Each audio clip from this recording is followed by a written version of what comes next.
I can't tell you how much and how special this team was for us as a coaching staff to coach. I can tell you this, when they look back on it right now, it's very difficult, but they'll look back and know that they went after it. And for just the second time ever, Tennessee is going to the Elite Eight. I have no regrets, and the fact that God's blessed me with the time I've had with these guys is something that I wish every coach could enjoy.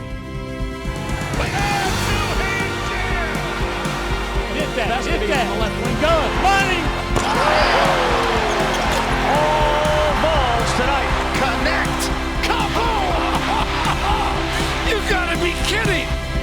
Left corner, James a three on the way. Good. Money. Big shot. All because this is Kai. Tennessee is going to hang an SEC championship banner. It's all about the balls, baby. It's all about the balls. If I had to pick what would define this team this year, it would probably start with leadership. And look at the smile of Vescovi. They impacted winning, whether they scored points or not. They really had us all locked in on what to do next, because they had the experience that a lot of guys on our team didn't have. Vescovi goes to get it back. It's loose on the floor, and Carr comes up with it. Alley-oop, James, and he slams. That's staying with it by Vescovi. We call it fix-it plays.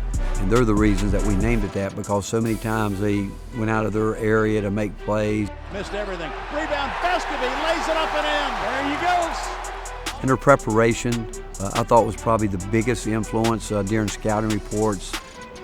You can't even put in words what it means in terms of young guys who have never seen guys talk like that and understand how locked in they are to be able to do their job and get their teammates ready to do their job. They were all really good leaders, you know, they all led in different ways, but they were big brothers to us. At no point in time did they ever have a look of worry in their eyes, and we knew once we looked at them and they weren't worried, we weren't worried. One more step. It don't stop here.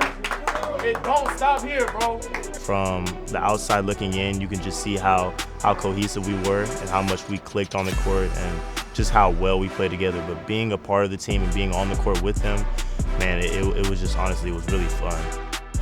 It was a bond they had between them that they never let anything get in the way of it.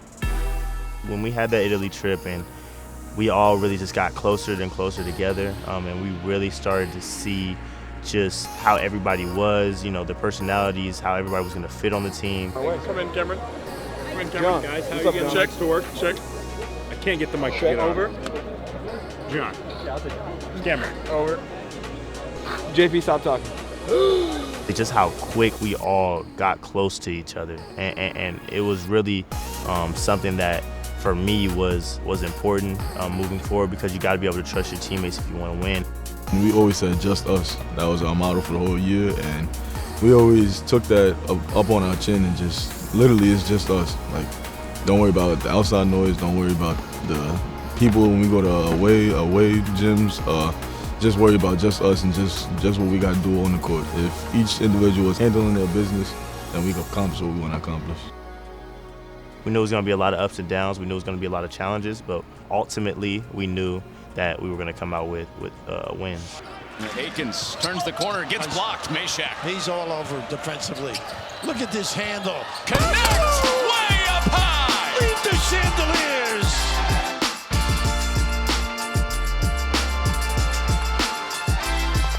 DK, that 3 or 4 game stretch that he had, 5, the whole season stretch that he really had, it was really amazing to watch. 3-level score doesn't begin to describe it. I remember the Florida game, I was bringing the ball up on play, and he went and ran to the corner, and I was like, hey man, just come get the ball, I'll go sit in the corner, and we just sitting there and watch DK play, like we wanted him to get 40. I think he fell in love with our fan base. I think he fell in love with everything about our program, certainly his teammates. And you think about it, he's coming into a program where some key guys are coming back in what would be people consider his position.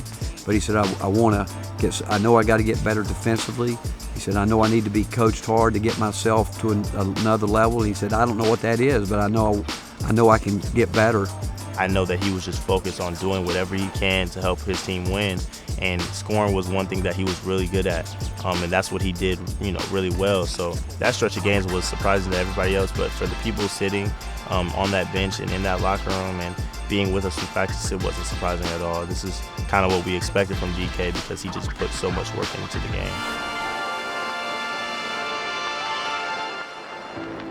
What we did with our last 6 games, we said it's going to take 6 games to get us to the Final Four and hopefully win a national championship. Without question, the hardest stretch of games since we've been here in 9 years. Gainey comes out of there, gives up the card, head of the pack, and he slammed. That was nasty. We treated those stretch of games like it was March Madness. Obviously, we're thinking about the regular season championship, and we just know how close it is and just how tight of a race it was at that point. So we knew every win counted. Ziegler the drive, the kick.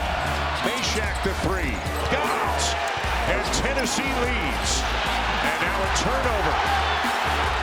He read that all the way. So we went into every game like it was a national championship game, and I think that really paid dividends for us and why we were able to come up with a stretch of games where we were winning like that. Bam! So like a layup for Connect, and they are having so much fun tonight. Mescudi finds James, who knocks down the corner 3. Here's Ziegler off a curl, throws up a 3 and hits. Tells him to sit down. What a dagger. The teams that we played were really good. We knew that we had a target on our back. We were a highly ranked team. Had a lot of success every game we went into. So every team we played, they wanted to show that they can, beat us. And that's why I think we got everybody's best game. And to come out with wins like that against teams that are, obviously really wanting to win, getting that regular season title was huge. It really meant a lot because it's really tough to win a league, and especially a league like this. The SEC is the best conference in the country.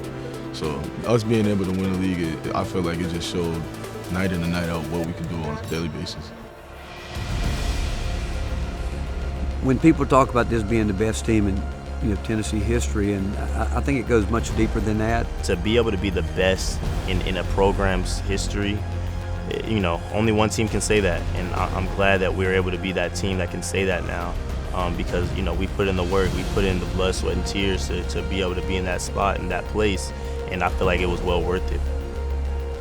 We'll remember the locker room, like the locker room talks, and just us sitting around after practice. Like that's where brotherhood really came into play.